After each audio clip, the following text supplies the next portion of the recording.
Bismillah, alhamdulillah. Assalamualaikum warahmatullahi wabarakatuh.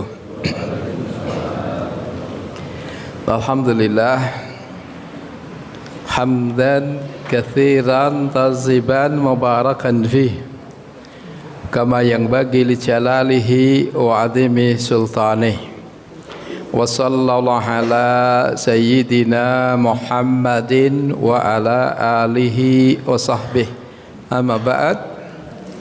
Ma'asyiral muslimin, para bapak, para ibu, para ustadz, jamaah salat subuh yang dimuliakan Allah Subhanahu wa ta'ala.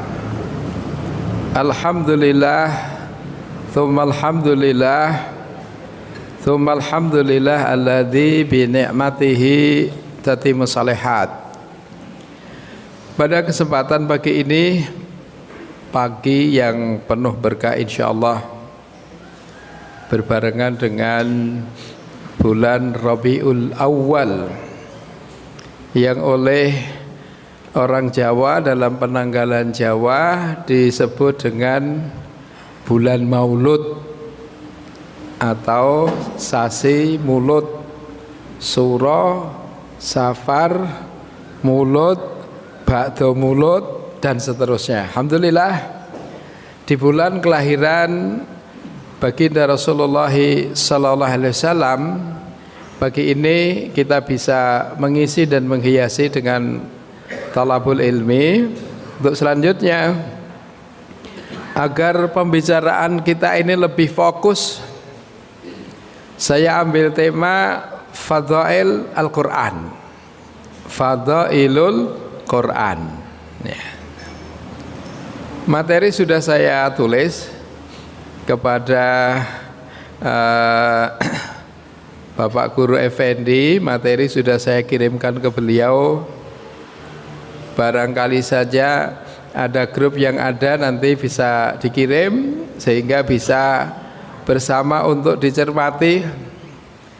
Tadi selaku Ketua Takmir, Pak Guru juga mengingatkan, monggo yang punya Facebook, WA, Instagram, atau TikTok yang lain-lain, monggo nanti diaktifkan, dimaksimalkan. Ini kelihatannya ini Mbah Kakung, Mbah Putri nggih gadah TikTok nggih? Gadah mboten?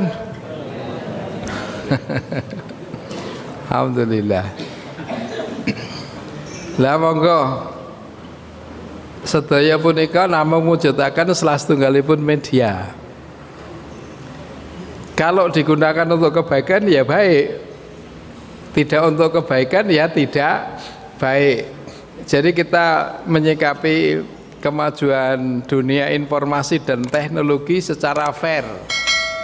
Bukan masalah HP-nya, tapi masalah siapa yang pegang HP. Ini ada yang mengatakan man behind the gun. Man behind the gun. Mbah Putri ngertos nggih, artos the gun nggih. Napa niku? Man behind the gun. Bukan persoalan gun, ya, bukan persoalan pistolnya atau senjatanya, ya, tapi persoalan siapa yang pegang pistol. Bukan masalah HP-nya, siapa yang pegang HP. Niki saderenge kula matur, sekecane kula matur basa Jawa napa basa Indonesia nggih? Basa Jawa apa nggih? Masyaallah, nggih mboten napa-napa. Bapak Ibu, sareng-sareng nyuraosi kanthi era-eraan Fadailul Quran, kautaman Al-Quran ngeten. Tinggal nggih langkung sekeca menawi basa Jawa niku. Nggih. Sekalian asung patuladan menggah para kadang kaneman, anggenipun badhe matur wonten ngarsanipun para priagung, mugi-mugi mengke jangkepi pangertosan. Inggih krana para generasi milenial niku yen matur basa Jawa niku pletat kalian pletot. Bapak Ibu ingkang badhe dipun suraosi, kanthi tema global Fadhailul Quran, mangke nyurasi setunggal bab ingkang cekaos keutamaan surat Al-Muluk. Keutamaan surat Al-Muluk. Keutamaan surat Al-Muluk. Bapak lan Ibu, menawi nyuraosi seperangan keutamaan ayat-ayat Al-Qur'an utawi seperangan keutamaan surat-surat Al-Qur'an punika mboten anami bentenaken ing antawisipun surat utawi ayat setunggal kaliyan sanesipun, ananging perkawis ingkang makaten punika menggah para ulama panci dipun keparengaken mengutamakan satu surat dengan lainnya, mengutamakan satu ayat dengan lainnya, dengan catatan tidak mengesampingkan ayat atau surat yang lain. Ini perkara yang boleh. Nika linambaran pangandikanipun Kanjeng Nabi Muhammad sallallahu alaihi wasallam. Setunggalipun wekdal Kanjeng Nabi nyun preksa dumateng sawaneh sahabat. Ubay bin Ka'ab nika salah setunggalipun sahabat Nabi dipun tangleti, ya Aba Mungdir. Abu Mungdir nika kunyah julukanipun Ubay bin Ka'ab, ya Aba Mungdir, at-tadri ayu ayatin min kitabillah ma'aka a'dham. Wahai Abu Mungdir, menurutmu ayat apa di dalam Quran ini yang paling a'dham, yang paling agung? Nggih. Sekawet dipun jawab Abu Mungdir, Allah wa rasuluhu a'lam. Allah dan Rasulnya yang lebih tahu.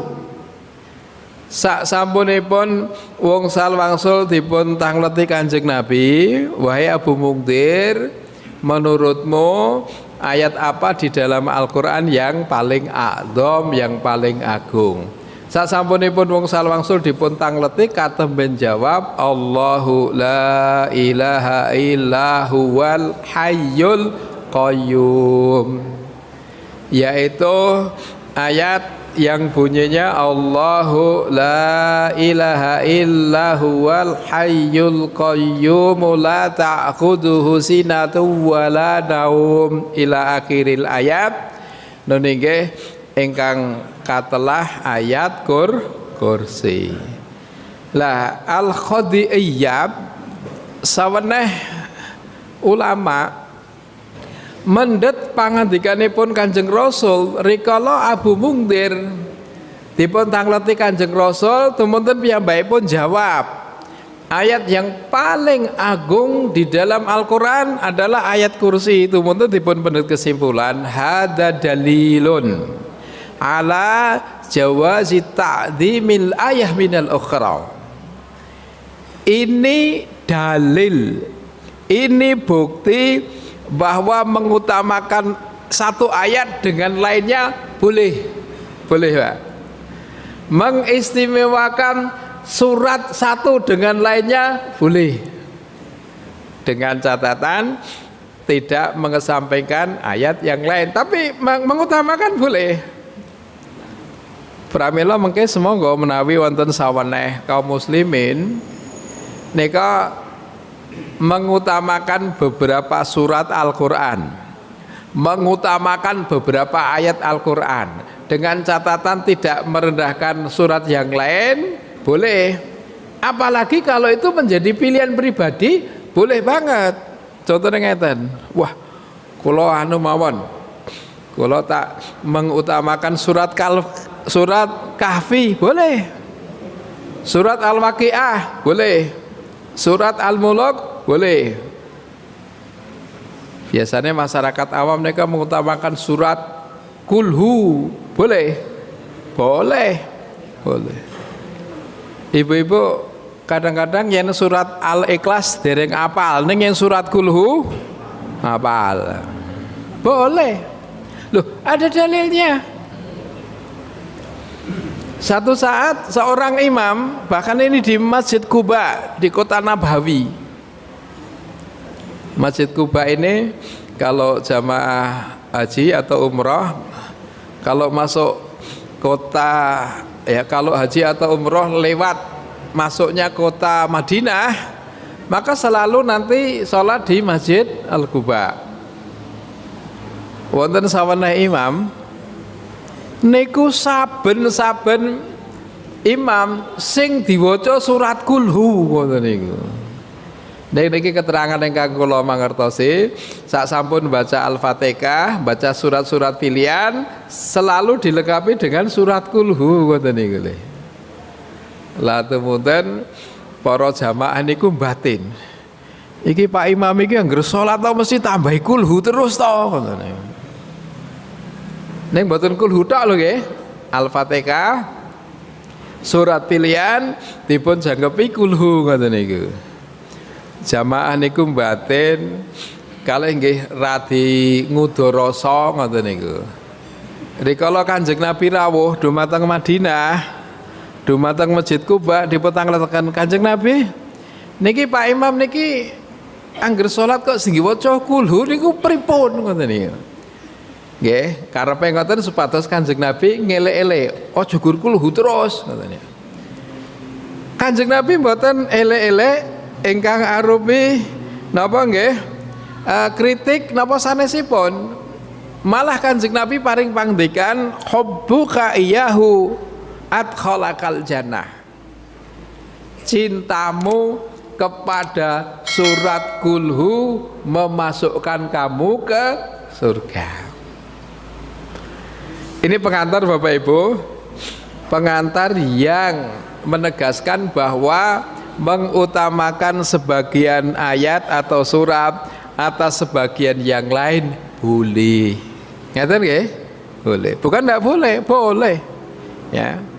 Lah ing mriki ingkang badhe dipun suraosi nglajengaken nyuraosi keutamaan surat Al-Muluk. Surat Al-Muluk. Nggih. Wonten nami ingkang benten ingkang masani surat Al-Muluk wonten ingkang masani nama lain Al-Muluk napa? Surat napa? Surat napa? Napa Bapak Ibu? Surat Al-Muluk utawi surat Tabarok. Ngaten nggih? Surat Al-Muluk utawi surat Tabarok. Panci pinten-pinten nami surat Al-Qur'an nika kathah ingkang dipun pendet saking nami penggalan ayat.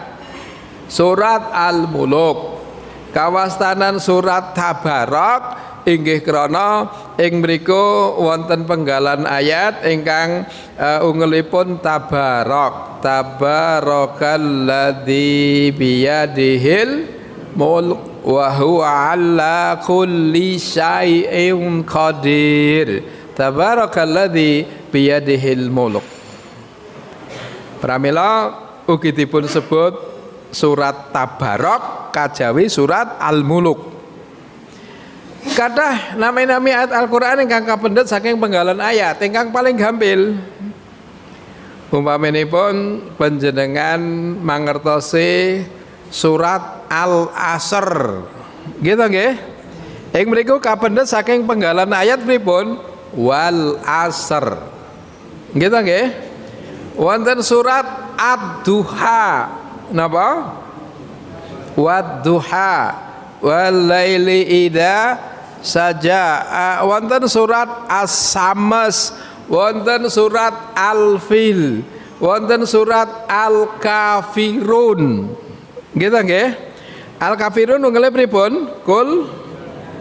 Kul ya ayu Al-Kafirun. Namanya surat Al-Kafirun. Ampun diganti surat non muslim ya.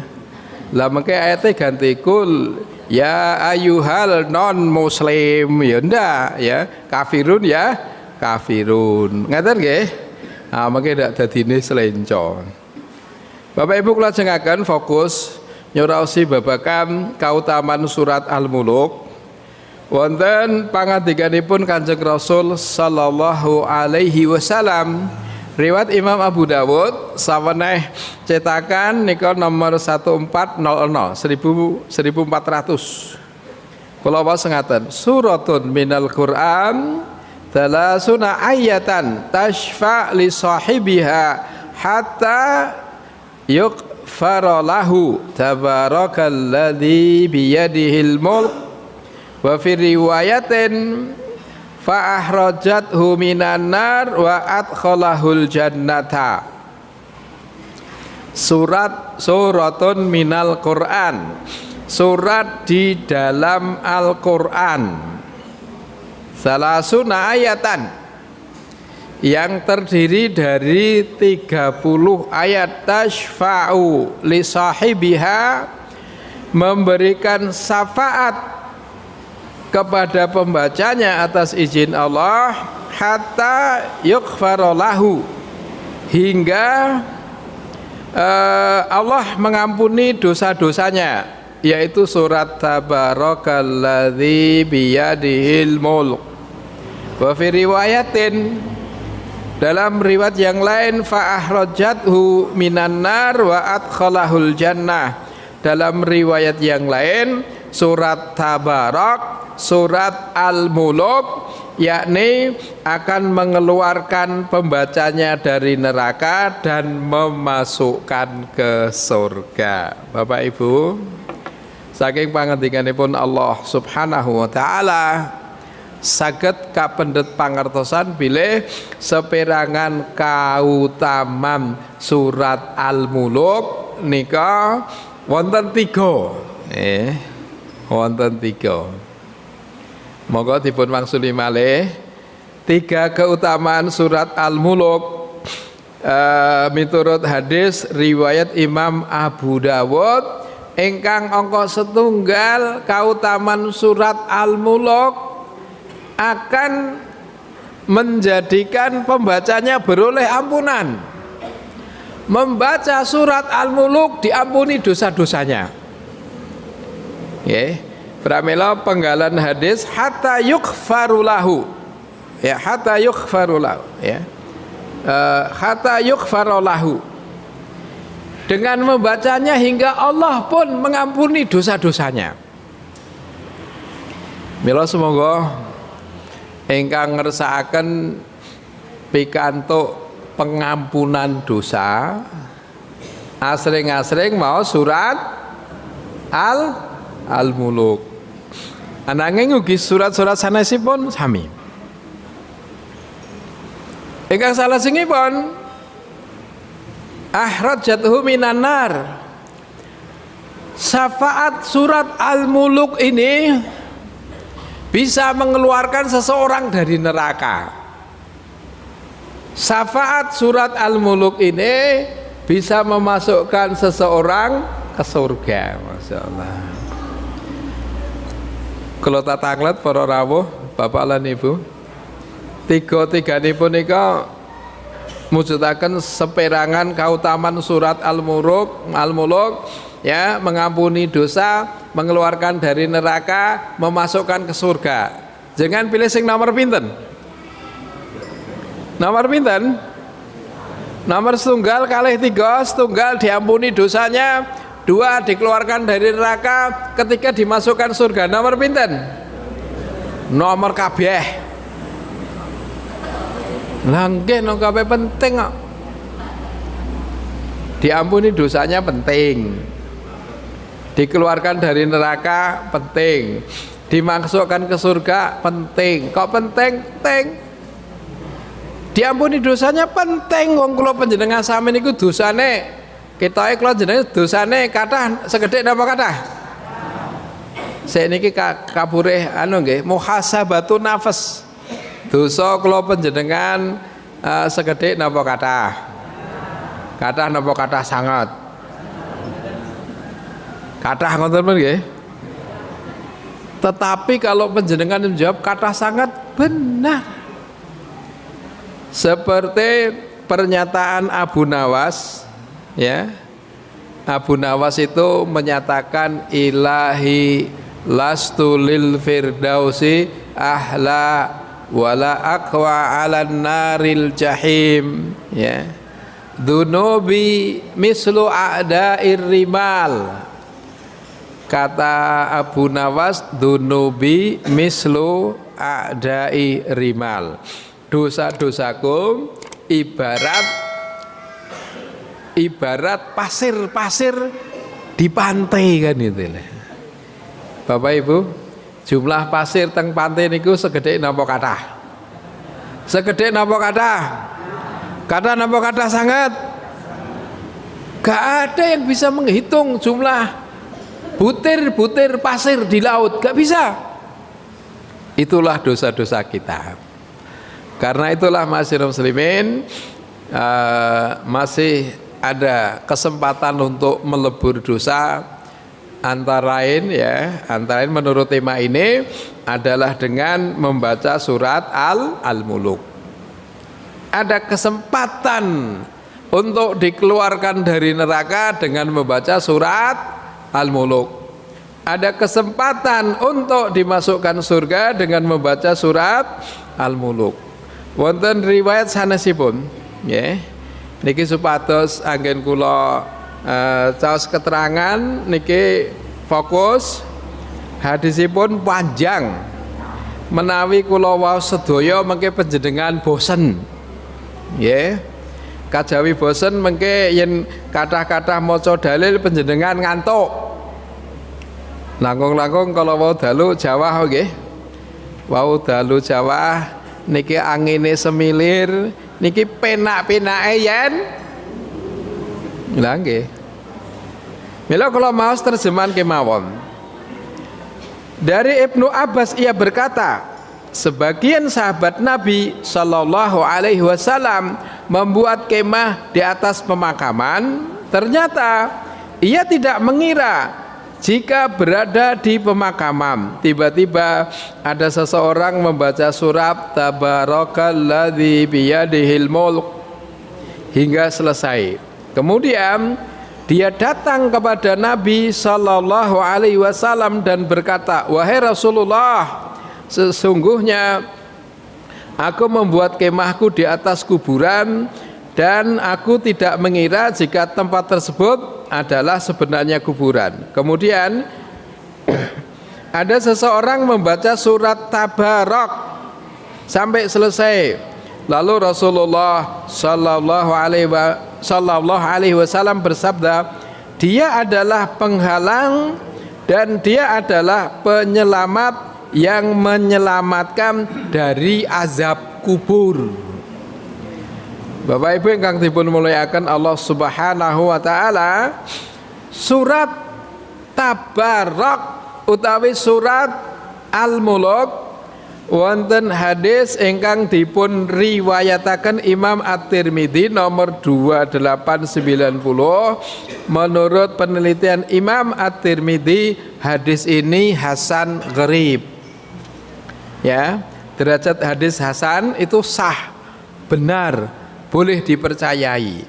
Bahwa ternyata surat Al-Muluk miturut pangandikanipun Kanjeng Nabi, hiya al-mani'ah. Hiya al-mani'ah. Al-mani'ah itu artinya penghalang. Penghalang apa? Penghalang dari azab kubur. Surat Tabarak itu surat penghalang dari azab kubur. Wonten riwayat sanesipun dipun ngendikaken surat Tabarak itu tabrid an bararatil qabri. Tabrid itu artinya penyejuk, penyejuk dari panasnya siksa kubur. Bapak Ibu, siksa kubur itu ada, ya.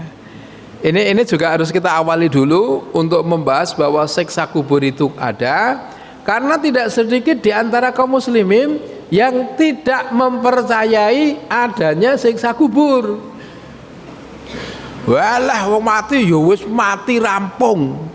Wong mati ora obah, yen obah yen urip. Ya itu tidak ada hubungannya dengan ada tidaknya siksa kubur. Siksa kubur ada. Dalilnya ada sendiri.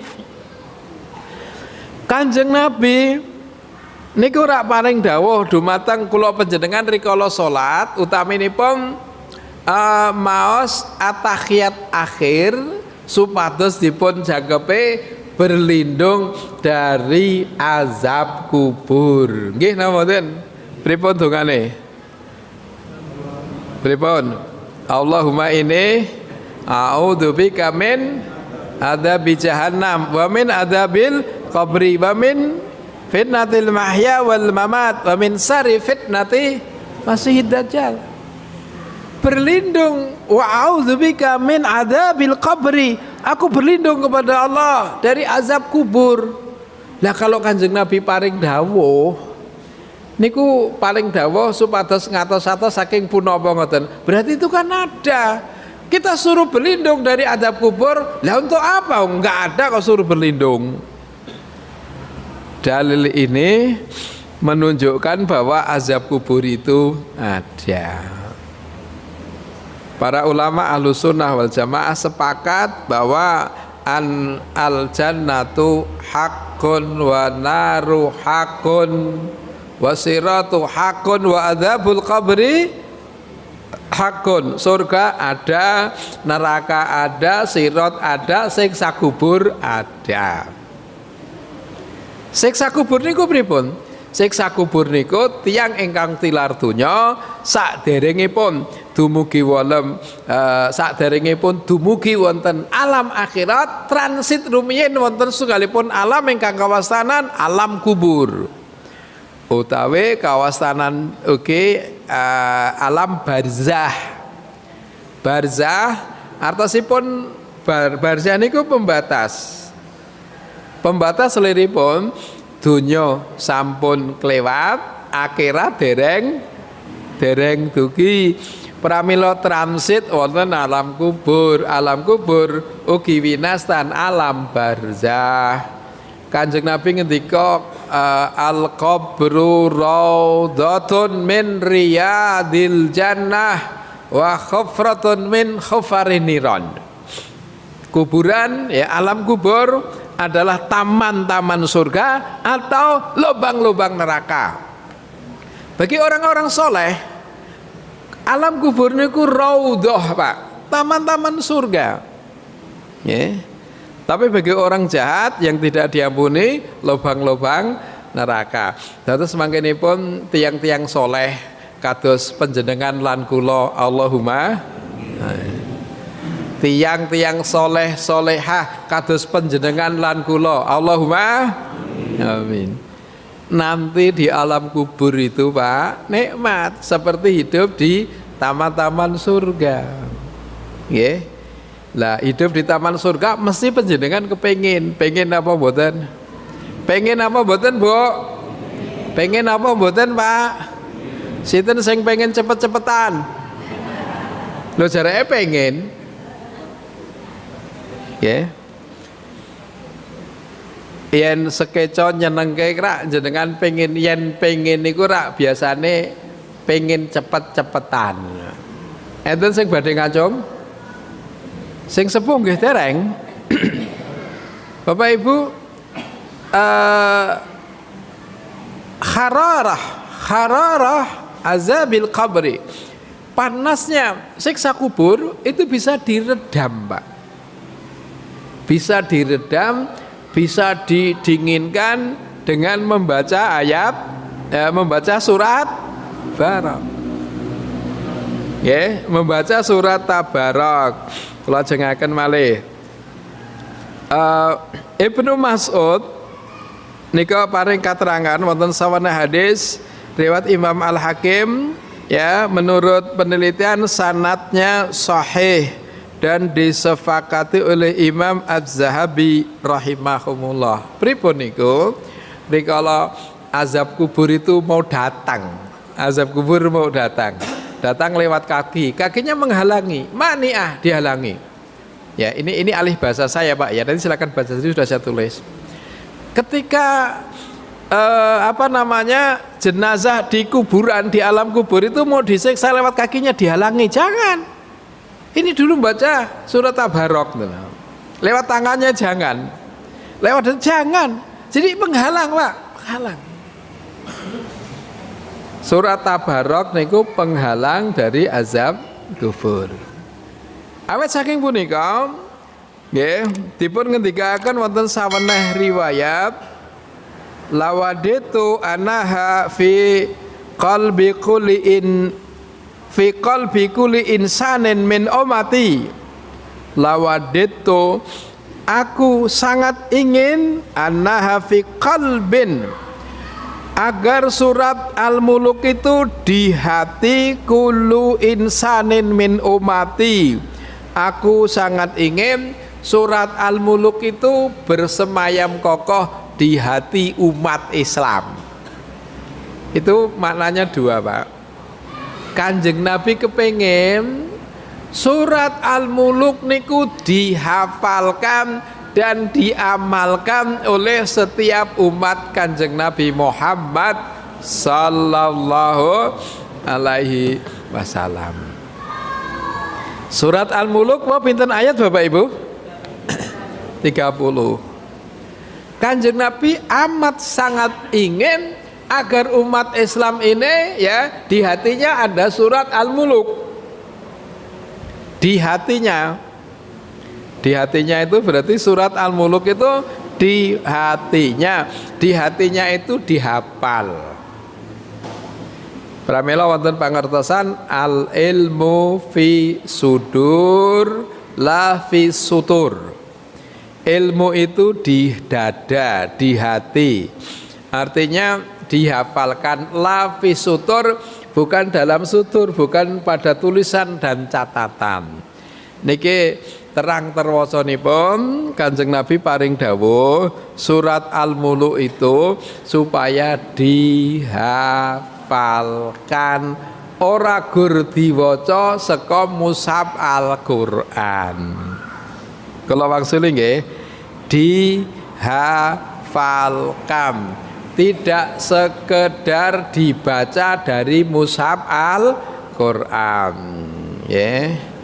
Ning nggih malah kaporo mboten kemawon surat Al-Muluk dihafalkan tidak, dibaca dari mushaf juga tidak, belas tidak menjadi perhatian. Eman Bapak Ibu. Padahal surat Al-Muluk tadi keutamaannya sudah kita sampaikan dengan sangat luar biasa. Yuk kita review sedikit Bapak Ibu. Keutamaan surat Al-Muluk dari apa yang sudah saya sampaikan, saya ringkas. 1. Surat ini menjadi sebab pengampunan dosa. 1. Surat ini menjadi sebab dikeluarkan dari neraka. 2. Surat ini menjadikan seseorang dimasukkan ke surga. 4. Surat ini mani'ah. Surat ini menjadi penghalang dari siksa kubur. 4. Surat ini menjadi penyejuk azab kubur. Atau yang terakhir ini dijadikan 1. Berarti paling kurang ada 4 keutamaan surat Al-Muluk. Nggo dibaleni melih. Setunggal, napa? Pengampunan dosa. 2. Dikeluarkan dari neraka. 3. Dimasukkan ke surga. 4. Dihalangi dari siksa kubur. Padahal jumlah ayatipun namung 3 dosa. Monggo Bapak lan Ibu, 3 dosa ayat surat Al-Muluk. Tur niku kemawon ayatipun pendek-pendek. Umpami sedayanipun pinanggih gampil nggih, 3 dosa ayat niku kan sebulan. Ngaten nggih? Monggo mengke berarti bulan depan pekan kedua nggih, nanti saya nderek titip pesan Pak Guru, Pak Effendi, monggo nggih. Bulan depan pekan kedua jamaah ini dibebani 1 hari menghafal 1 ayat. 30 hari surat Al-Muluk pun hafal. Siap? Siap? Loh, sedina sak ayat ya ora gampang. Tabarakalladzi biyadihil mulku wa huwa ala kulli syai'in qadir. Alladzi khalaqal mauta wal hayata liyabluwakum ayyukum ahsanu amala wa huwal azizul ghafur. Dan seterusnya. Ongkur sedina siji gampang. Siap nggih Pak Guru nggih? Pak Guru Effendi siap nggih? Mengke Pak Guru riyen sing ngapalke. Nggih. Lah wong kur sedina insyaallah apa. Monggo Bapak Ibu berazam, berniat menghafalkan surat Al-Muluk sedina saayat sesasi rampung. Insyaallah. Yen mboten rampung, mboten napa-napa, digawe sak rampunge sak tekane. Inggih krana dulu kawontenan. Piyai sepuh ngoten niku. Mila wonten peribahasa ta'allamu fi sighari kan naqsi 'alal hajari. Ta'allamu fi sighari kan naqsi 'alal hajari. Belajar di waktu kecil seperti mengukir di atas batu. Ya, ta'allamu fi kibari kan naqsi 'alal ma'i. Belajar saat tua seperti mengukir di atas air. Di atas pasir kan itu. Ini tapi ini jangan dijadikan Pak, jangan menjadikan kita ini pesimis. Enggak. Itu tidak sepenuhnya benar. Belajar di saat tua seperti mengukir di atas pasir tidak sepenuhnya benar. Artinya begini, kalau mengukir di atas batu kan awet gitu loh. Prasasti itu kan dari batu ribuan tahun, berabad-abad masih terlihat. Neng yen pasir dilu kena angin hilang. Tidak selalu begitu apalan panjenengan napa melih apalan Quran, jangan pesimis. Allah sudah menjanjikan walaqad yassarnal Quran lidzikri fahal min mudzakir. Walaqad yassarnal Quran lidzikri. Aku telah jadikan Al-Quran ini mudah untuk dihafal. Al-Quran itu mudah untuk dihafal. Yakin Pak? Yo, siapa yang optimis, siapa yang yakin sebulan ya ke depan hafal 30 ayat surat Al-Muluk, insya Allah diberkahi Allah Subhanahu wa taala. Ngacung. Kula dongake hafal sebulan. Ngacung alhamdulillah. Bapak Haji Ramto siap. Ya saya doakan insya Allah di masjid malaikat turun mendoakan kita semuanya hafal dalam 30 hari surat Al-Muluk 30 juz 30 ayat pendek-pendek ya insya Allah menghafal Quran mudah Pak. Kebetulan saya mengasuh beberapa pesantren Quran ya.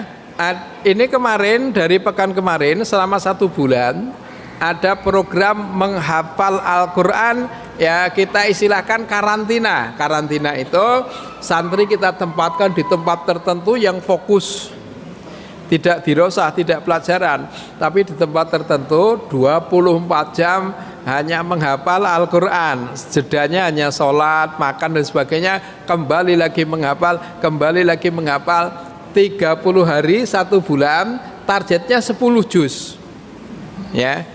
Dan beberapa pengalaman yang ada 90% santri berhasil 1 bulan ya 10 juz. Tapi target setoran dulu belum menghafalkan 30 juz sekali duduk.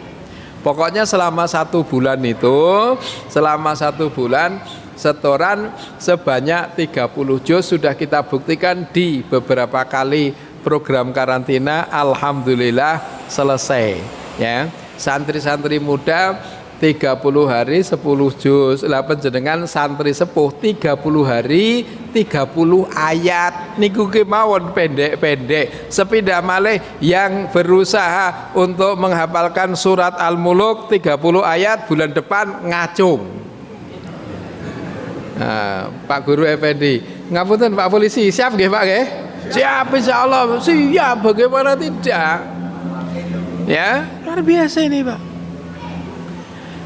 Ada satu keistimewaan surat Al-Muluk. Ini kalau kita coba kaji video-video kajiannya Allah yarham Syekh Ali Jabir rahimahumullah. Beliau juga menulis buku. Buku ini saya pernah mengedarkan itu hampir 500 eksemplar habis. Buku Syekh Ali Jabir memuat pengalaman empirik satu keluarga pernah WA kepada Syekh Ali Jabir. Isi WA-nya begini, Pak. Tanya kepada Syekh, mohon penjelasan ya.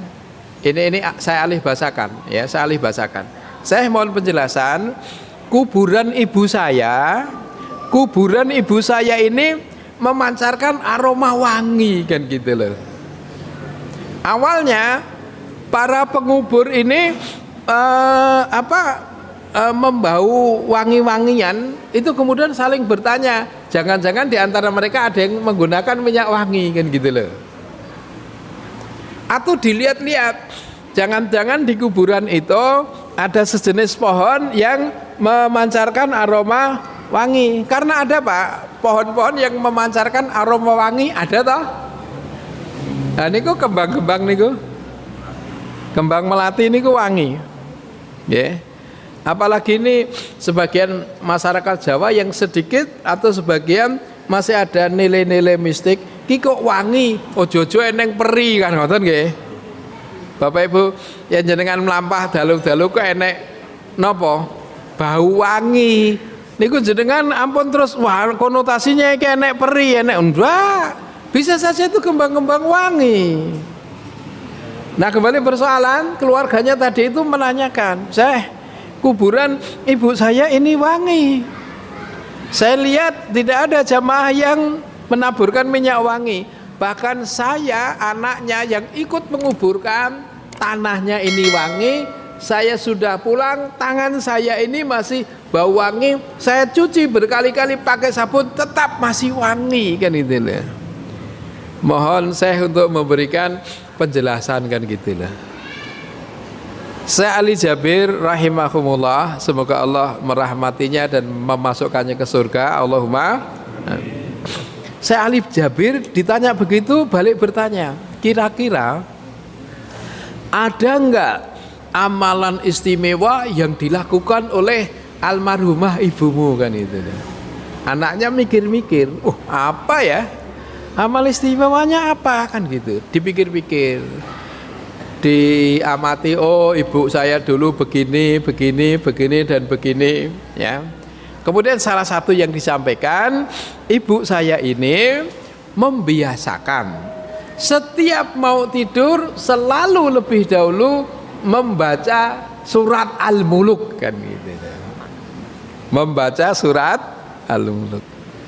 Kata Syekh Ali Jabir, nampaknya inilah rahasia kenapa kuburan ibumu ya mengeluarkan aroma harum mewangi. Ini harum mewanginya barokah dari surat Tabarak. Karena ibumu memuliakan Al-Quran, karena ibumu memuliakan surat Tabarak, maka Allah pun memberikan indikasi ya kemuliaannya dengan satu satu kejadian, kuburannya pun terbawa wangi. Bapak Ibu, tentang keajaiban-keajaiban seperti ini itu sering terjadi bagi orang-orang yang memang memiliki amal yang sangat istimewa. Ya. Maka dalam satu kisah, ini melengkapi kisah yang disampaikan Syekh Ali Jabir. Ada satu kisah menarik, Pak. Kisah ini sama intinya. Ketika seseorang memiliki amal yang istimewa, maka Allah akan tunjukkan keistimewaannya. Sang ibu ini sebelum tidur selalu baca surat Tabarak, kuburannya wangi. Ada lagi kuburan wangi, kisahnya begini. Ada seseorang penjual keliling gitulah. Ini ada di riwayat yang sahih. Ya. Seorang penjual keliling laki-laki. Ya. Tidak disebutkan. Kalau sebagian riwayat ini seorang penjual air, ya tukang jualan air itu loh. Diarabkan air mahal, sehingga dia jualan air lah keliling ngoten niku. Terus sama seorang keluarga di situ, ya ada juragan putri. Ya, 5 menit lagi Ustaz ya. Jadi ada juragan putri yang meminta tukang air itu supaya masuk alasannya beli air. Ternyata begitu masuk rumah pintunya ditutup. Terus si penjual air ini diajak berbuat yang tidak semestinya. Ya. Kemudian ketika menghindar, mengelak, diancam. Kamu laki-laki masuk rumah saya. Kalau tidak mau menuruti kemauan saya akan berteriak bahwa kamu telah masuk rumah saya, ingin melakukan sesuatu, maka orang-orang pasti akan marah, menangkap dan memukulmu, kan gitu loh. Dia berpikir, wah, daripada nanti saya disakiti, ya. Tapi bukan berarti dia terus mau menuruti. Dia buat alibi. Sebentar, saya tak cuci muka dulu. Kemudian ternyata dia dibolehkan untuk cuci muka dulu, ya, ditunjukkan tempat toiletnya, kan gitu loh. Nah, dia masuk toilet, mohon maaf, ini sekedar pelengkap gitu ya. Dia masuk toilet, kemudian dia lumuri wajahnya dengan kotoran itu, kemudian setelah itu, ya, tujuannya apa? Tujuannya si yang punya rumah tadi memang biar tidak ngajak yang neko-neko. Kemudian setelah itu keluar dari toilet, diusir, ya, demi menghindari perbuatan maksiat, diajak serong oleh yang punya rumah itu, dia berani berkorban melumuri dirinya dengan kotoran. Akhirnya Bapak Ibu, Allah memberikan keajaiban, laki-laki ini ketika meninggal dikubur sampai akhir hayatnya, kuburan itu selalu memancarkan aroma wangi, sehingga dikenal dengan laki-laki wangi. Nah, ini cuma melengkapi ketika seseorang punya amal istimewa, maka Allah akan berikan keistimewaan. Mudah-mudahan Ibu, Bapak, dan ikhwah, surat Tabarok yang kita hafalkan, yang kita baca sering-sering, yang kita baca menjelang tidur, dan sering-sering kita baca di beberapa momen dan event yang lain, akan memberikan keistimewaan pada kita sekalian. Saya kira demikian. Akhir kata, tugasnya ya bulan depan menghafalkan surat Tabarok 30 juz yang cuma pendek-pendek, insya Allah. Monggo Pak Guru yang harus mengawali, ya. Saya kira demikian. Nanti kalau segala sesuatu dimudahkan, tema kajian Fadhailul Quran, keutamaan Al-Quran, akan kita jadikan kajian yang terus, karena fadilah Al-Quran dibahas setahun, 2 tahun, 10 tahun gak akan habis. Saya sengaja mengambil space ini karena tema ini tidak sering disampaikan, hanya seringnya disampaikan di pesantren-pesantren, di pengajian umum malah belum. Maka mudah-mudahan mencerahkan kita semuanya. Walafu minkum wassallallahu ala sayyidina Muhammadin wa ala alihi wa sahbihi. Subhana rabbika rabbil izzati amma yasifun, wassalamun alal mursalin, walhamdulillahi rabbil alamin. Assalamualaikum warahmatullahi wabarakatuh.